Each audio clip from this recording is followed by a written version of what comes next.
It's Friday morning. It is absolutely freezing. Everything's frozen. Really excited for today. The whole team is going to be in the co-working space together. We're going to have lunch, dinner, work, etc., etc. Let's get the show on the road. Currently, I am driving to my mum's. The plan is leave the car there and then take the tube into the co-working space.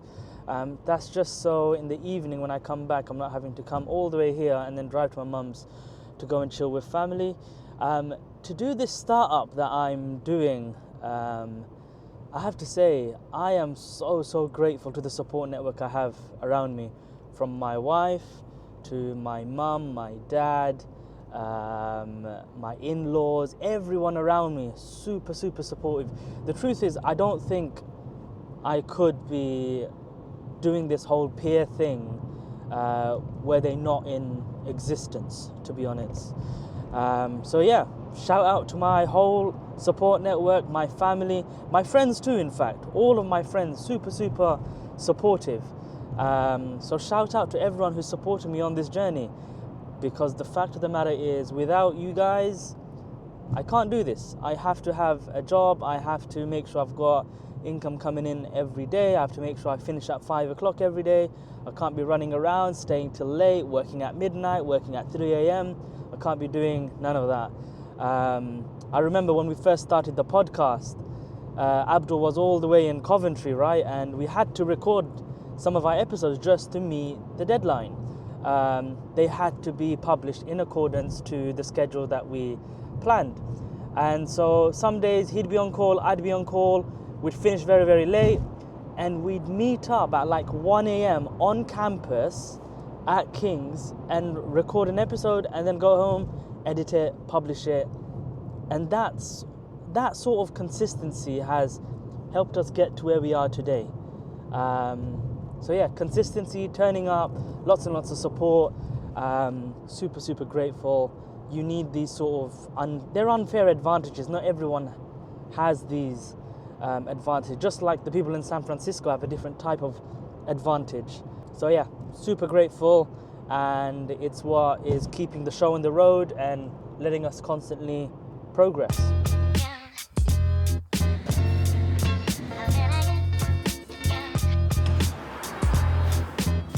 So if you're a founder and you're thinking about raising some cash for your startup or venture, one of the best things you can do is, before diving deep into it, is just first educate yourself. And one of the best ways to do that is Harry Stebbings' podcast, because he brings on fund managers, partners, associates, everyone basically.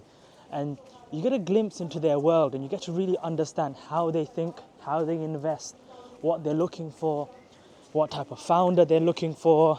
You get an idea of that. So for example, VCs are very rightfully looking for that 100x, 10x startup.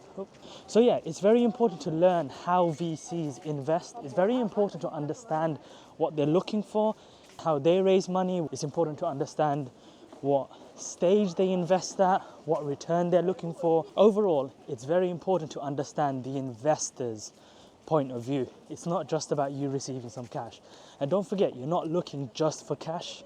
You're also looking for smart capital. You're looking for a network. You're looking for customer introductions.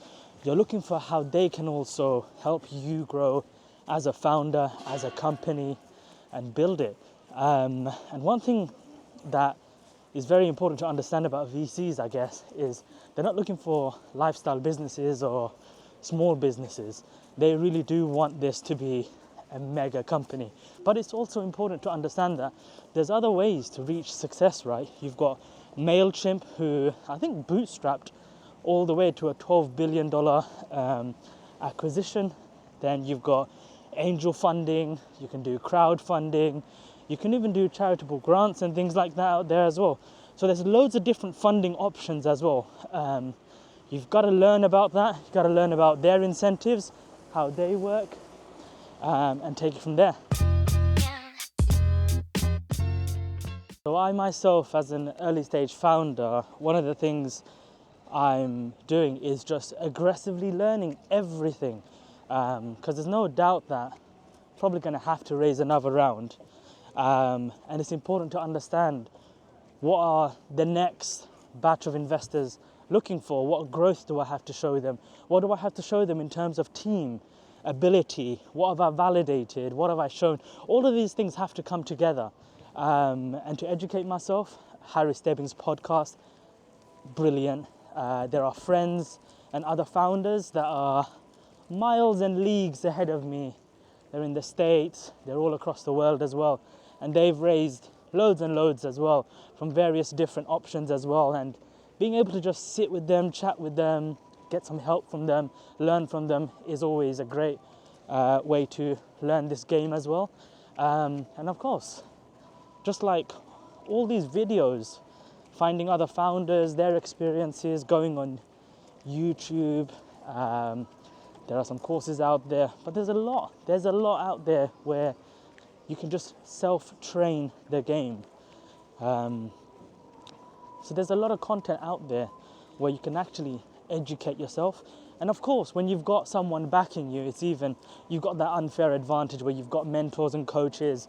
So we are able to ask our own sort of VC as well and ask them for their advice and ask them for help, support, coaching, and go through all of that with them as well. And I love that. But it's a lot of hustle and grind. It's not easy at all. But you really have to understand and learn how it works. You have to learn and you have to see it from their point of view. And come on, when people are investing, right, they're not just giving away money because they're rich, right? There's a job that money is doing. You are selling a part of your company in return for bigger gains, essentially, right? So at the end of the day, it's an actual transaction that's happening. It's not just you being given some cash. Even when it's a governmental body, even when it's a charity giving you that, there's a reason that cash is being given. And you have to fulfill that. It's a responsibility on you as well. So yeah, that's the investing game. I've listened to half the episode of Harry Stebbings today. Need to listen to the other half. But it's really going through how a seed stage investor invests his money and what they're looking for, the 100x's, the 50x's, whether he's looking for unicorns always or not.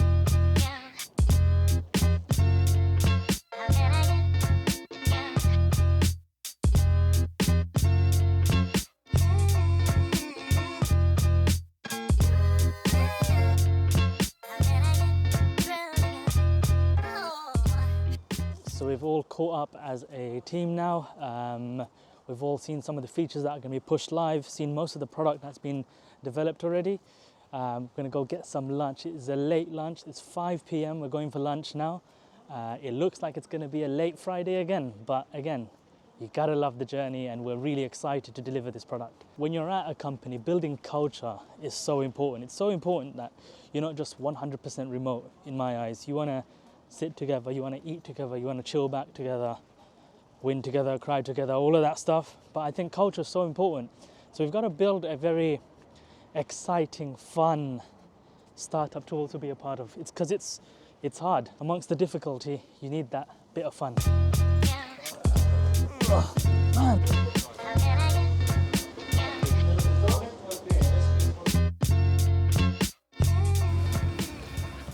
All right, so we've had to be honest, it's lunch and dinner in one. Now we're gonna sit as a team and we're gonna actually just package the product. We're ahead of time, ahead of schedule. So we're gonna see if we can package the product and get it out for this Monday for private testing. So we're gonna hand it out just to the people on the wait list, people that we know, test it for bugs, test it for the load that it can handle, and take it from there. So we're now gonna get down to some more deep work, and it's going to be a late one again. So building a network isn't easy. The thing we learned is that there are a lot of things that are a must-have in the MVP alone when it comes to what we're building. It's not a simple software solution. Users today expect a certain baseline. So for us, the traditional MVP theory doesn't actually work. We have to go with the minimum lovable product, not the minimum viable product. So what we do over the next couple of hours is that we strip out the product into the bare bones, all the features and everything, and we package neatly into what version 1.0 of the Rebel looks like in a form that users would love it. And the idea is we're not going to wait for the perfect moment. What we're going to do is we're going to ship it, we're going to iterate, we're going to build with our users, and we're going to get it to a better standard and level compared to anything out there at the moment. I do firmly believe that building with users is a very powerful route to success. So it is right now 8:47 p.m. and in this room we've got designing, we've got developing, we've got code, we've got everything going on right now. I mean, right now they're speaking about cars, but yeah. Right, so Friday, it's 10 p.m. We've just wrapped up work. We are probably a week ahead of our production timeline, so we'll hopefully be testing by next week. So Fazine, how you feeling, man? How you feeling about the Pumped. I'm so excited that we finished a week ahead of time. That gives us more time to test it out, work out the bugs. Yeah. So hopefully we can deliver a product with no bugs. Check out the energy, right? Friday, 10 p.m. We've just finished work and it's still buzzing away.